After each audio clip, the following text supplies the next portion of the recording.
Times నౌకు ఇచ్చిన ఇంటర్వ్యూలో నాగార్జున నాగ చైతన్య రెండవ పెళ్లి గురించి ఆసక్తికర విషయాలను పంచుకున్నారు. చైతన్యకు సమంతతో విడాకులైనప్పుడు నాగ చైతన్య ఎంతో బాధపడ్డాడని తెలిపారు.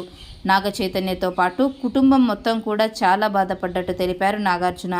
సమంతతో డివోర్స్ అయ్యాక నాగ చైతన్య ఎంతో బాధ ఉన్నప్పటికీ కూడా తమతో పంచుకోకుండా ఒంటరిగానే బాధపడ్డట్టు తెలిపారు.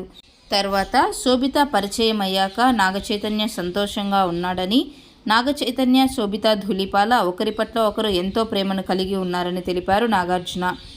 కాగా నాగ చైతన్య శోభిత ఎంగేజ్మెంట్ ఆగస్టు 8, 2024న జరిగింది. వీరి వివాహానికి మరికాస్త సమయం తీసుకోనున్నట్టు నాగార్జున తెలిపారు. నాగ చైతన్య శోభిత ధూళిపాల జంటపై మీ అభిప్రాయాన్ని కమెంట్ రూపంలో తెలియజేయండి. ఇలాంటి మరెన్నో వీడియోస్ కోసం సే సంథింగ్ ఛానల్ని సబ్స్క్రైబ్ చేసుకోండి. Thanks for watching.